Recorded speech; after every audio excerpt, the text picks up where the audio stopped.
Hey guys, today we have our war, I think this is War 10? Yeah, this is War 10. Um, so for this war, I've got a Doom, Tigra, and Nick Fury team. So up first, I've got this Angela. I'm gonna be using Doom, using Mystic Dispersion 5, and that 200% Mystic to just completely take advantage of this fight. I checked before going in, and it was only a Sig 40 Angela. So basically what this means is it's going to be fairly cheesy. A higher Sig Angela would be a lot more difficult to cheese and would be a lot slower due to that higher Sig, but since it is only a Sig 40 Angela, I was going off the percentage, but yeah, since it is only a Sig 40 Angela, it's a fairly cheesy fight with Doom. So yeah, now we're just waiting out the UA timers so we don't have to deal with Unstoppable in the middle of our special 3, and good that we did that. And now she's got 3 buffs. We're gonna have this 200% Mystic, and after this L3, you'll see exactly why Doom is so good for this fight. Yeah, just gonna be complete domination. And yeah, as you can see, that was extremely silly, and now the fight is over. Doom with Mystic Dispersion is quite silly sometimes, man. And yeah, decent fight. And next up, we have an Ihulk on Masochism. This node is a little bit slower for Nick Fury than most nodes because you got to pay attention to not letting your light bleeds get shrugged. But it's by no means like anything sort of like a timeout risk or anything. It's still a decently quick fight, just not the normal super quick fights that you would get from Nick Fury. Which is why it's placed here because he just has a high health pool and Masochism. Most of the best counters to Ihulk are very reliant on debuffs like Nebula and Nick Fury, so it'll make it a little bit more complicated for them. Really not difficult with either Nebula or Nick Fury, but that's why it's placed, so yeah.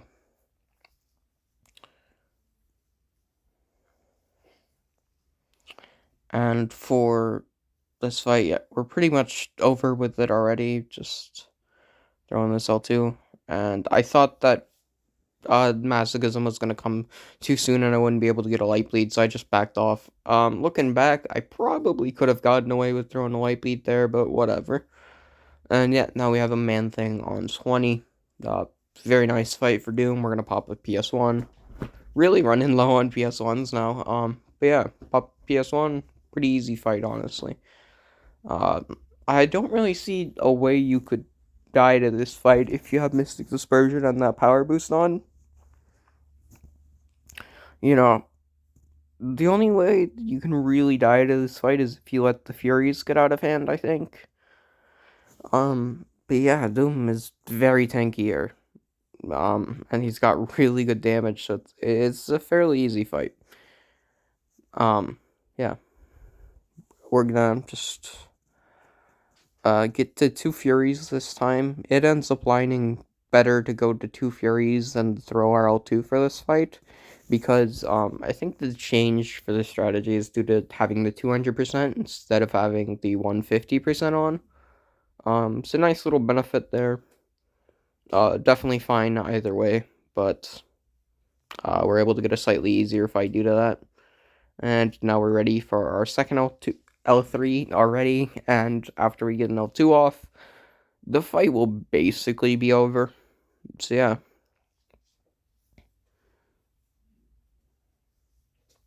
So we just throw that L2 immediately, L1 immediately, because I knew he was going to be at 9 of those Hit Me I Dare You charges, so he was going to get the armor, but throwing our L1 is a little bit safer. He can still retaliate. You've just got a better chance of him not retaliating, and it doesn't matter too much if he does. And yeah, now for this Maw. Um, with Doom, we've got to read Petrify. It's going to be a little bit slower than normal because I don't have the armor breaks on my team. But, yeah, it's a perfectly fine matchup. We're just going to be baiting L1s, taking it slow, and then killing him off with the L3. It's a fight I've done a lot of matchup I do, like, yeah, this is a matchup I do fairly commonly, so I'm not too worried about this. And yeah, this is the one thing though, since I didn't have that armor break, I have to have a petrify popped. And what this does is it stops you from fully doing that. So I just decided I'm gonna go for a second heavy here. Probably a little bit risky, but yeah, because of stand your ground and all. But if we did make a mistake there, it wouldn't matter too much. We had an invul and then a special 3 ready to go. And yeah, that's why I don't like the petrify here, because it really throws you out of your rhythm. And yeah. And we're going for our L3 now, and the fight is basically over. Pretty simple fight.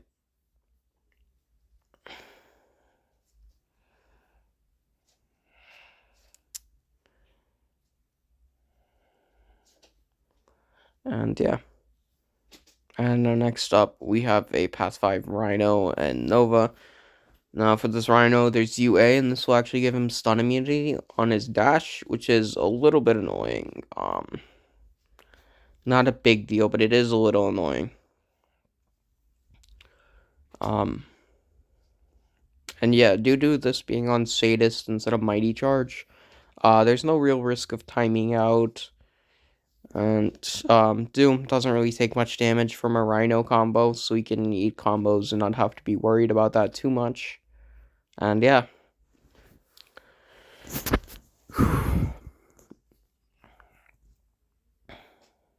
And yeah. Not really much commentary I can add for this fight. It's just a Path 5 Rhino. It's a pretty slow fight, but Doom's a good counter to it.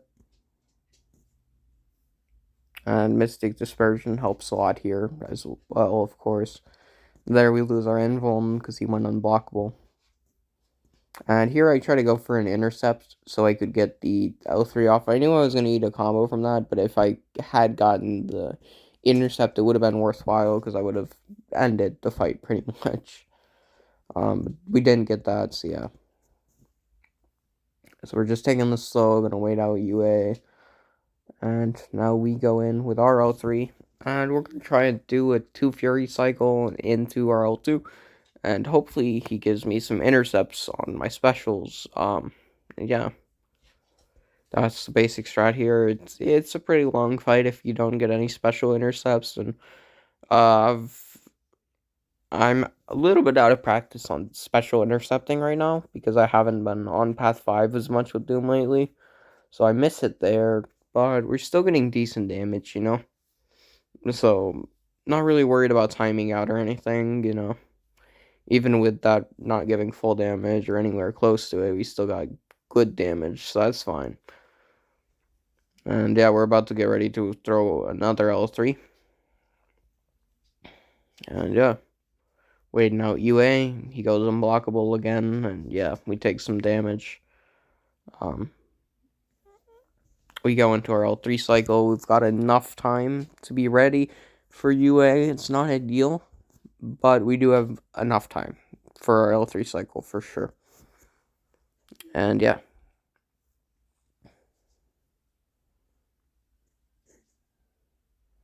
Get into that L1. And trying to go for another special intercept, but he just doesn't dash in at all here. So yeah.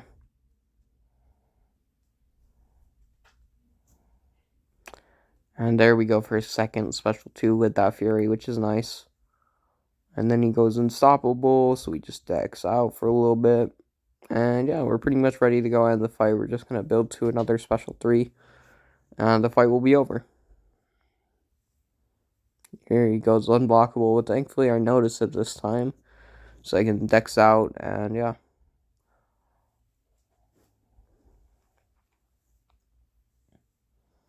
And yeah, I don't know why I didn't immediately just throw this, but yeah.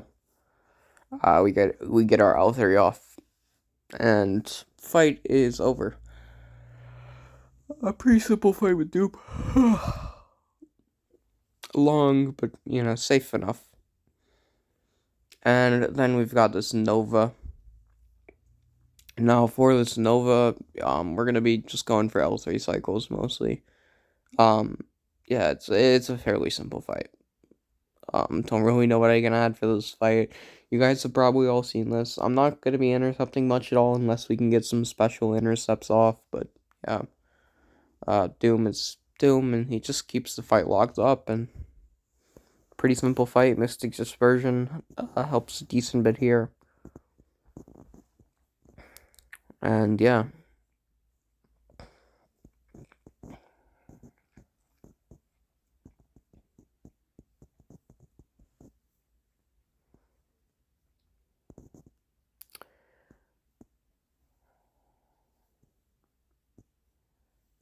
We get to our L3 cycle. We got there a little quicker because we're running MD5, which is nice for this fight. And yeah, we're ready to basically lock down the fight now. It's a really difficult fight to die to with Doom, because Doom is stupid. And yeah.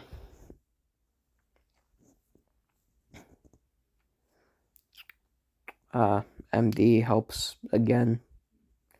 Just feeding us more and more power, and then we nullify that Fury, and we're ready to go to our L3, and we got 2 Furies now. And yeah.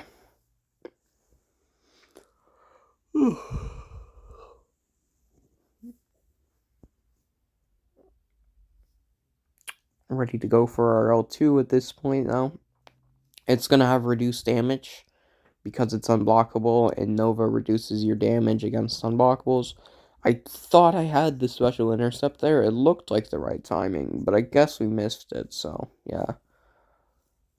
And then we are ready to pretty much end this fight after another L3. So yeah. A decent fight. We just take that L2 on the block because there's no reason to try and dex it. And there we're at our L3 now, and the fight's basically over. And yeah. Ugh.